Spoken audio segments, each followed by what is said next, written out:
একটা সময় পর ভালোবাসা বোঝাতে ভালোবাসি বলার প্রয়োজন আর পড়ে না। সম্পর্কের নির্দিষ্ট বয়সের পর দুজন মানুষ ভালোবাসাবাসির কথা আর বলে না। ঘর তুলতে জরুরি শক্ত চারটে খুঁটির মতন সম্পর্ক শক্ত হয়ে গেলে ভালোবাসার কথা বলা না বলায় কিচ্ছু যায় আসে না। একটা সময় ভালোবাসি শব্দটির আচরণগত পরিবর্তন ঘটে যায়, হোক সেটা প্রেম কিংবা বিয়ে। ফোনের ওপর থেকে নতুন প্রেমিক প্রেমিকার মতন বলা হয় না I love you. I love you বদলে যায় ওষুধটা এখনও খাওনি কেন, কতবার বলতে হয়, ইত্যাদিতে।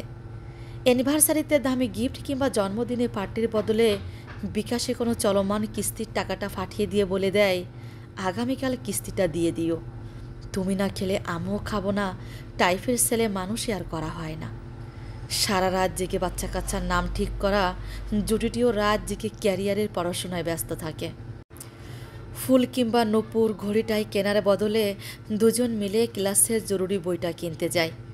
একটা সময় ভালোবাসা শব্দটার অর্থই বদলে যায়, তোমাকে ছাড়া বাঁচব না বলা আর হয়ে ওঠে না। তার চেয়ে বরং দুজন মানুষ বাসায় ফিরতে দেরি হলে দুশ্চিন্তাগ্রস্ত কপালের বলি লেখায় ফুটে ওঠে তার কোনো বিপদ হয়নি তো। প্রথম দিককার দেখার মতন করে গাঢ় লিপস্টিক, কড়া পারফিউম কিংবা ব্র্যান্ডের স্যুট টাই বা পাঞ্জাবি জিনিস আর পরা হয় না। কোনো মতে চুল বেঁধেই তেলে মাথায় পুরনো জামা আর ক্ষয়ে যাওয়া স্যান্ডেল পরেই টঙ্গের দোকানে বসে গভীর আলোচনা চলে। বাবার চিকিৎসাটা কোথায় করালে ভালো হয়, এ মাসের বেতনটা থেকে কয় টাকা বাঁচিয়ে সঞ্চয়ে রাখা যায়, এমন সব জরুরি বিষয় নিয়ে। ভালোবাসা একসময় আর শব্দের ব্যবহারে থাকে না, তা পরিবর্তিত হয়ে যায় যত্নে আর আদরে। সংসার না হয়েও হয়ে যায় বেনামি ঘরকন্যা, একই সুতোয় গাঁথা হয়ে যায় দুটি ফুলের জোড়াতালি।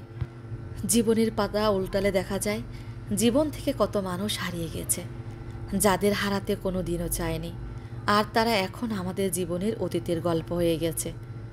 যারা একসময় মেসেঞ্জারে প্রথমে ছিল, কল লিস্টের প্রথম ছিল, জীবনের প্রিয় মুখ ছিল, তারা সময়ের পরিবর্তে কোথায় যেন হারিয়ে গেছে। তবুও কি জীবন থেমে গেছে? না, আসলে তারা আমাদের জীবনের স্রোতের সাথে হারিয়ে গেছে। স্রোতের সাথে যেসব কিছু হারিয়ে যায় এমনটা নয়, স্রোত একদিকে যেমন ভাঙ্গে আর একদিকে তেমন গড়ে। ঠিক জীবনে এরকম কিছু মানুষ হারিয়ে যায়, আর কিছু মানুষ জীবনে নতুন করে নতুন রূপে জীবনে আসে। এটাই আমাদের ভাঙ্গা গড়ার জীবন। হ্যালো ব্রিয়ান, আসসালামু আলাইকুম। কেমন আছেন সবাই? আশা করছি সবাই ভালো আছেন। আমি আলহামদুলিল্লাহ ভালো আছি। ভিডিওটি কেমন লেগেছে সবাই কিন্তু কমেন্ট করে জানাবেন, আর ভালো লাগলে একটু লাইক দিতে ভুলবেন না। আবারও হাজির হয়ে যাব অন্য কোনো ভিডিও নিয়ে। সে পর্যন্ত সবাই ভালো থাকুন, সুস্থ থাকুন। আল্লাহ হাফেজ, আসসালামু আলাইকুম জানিয়ে আজকের মতন ভিডিওটি এখানে শেষ করছি।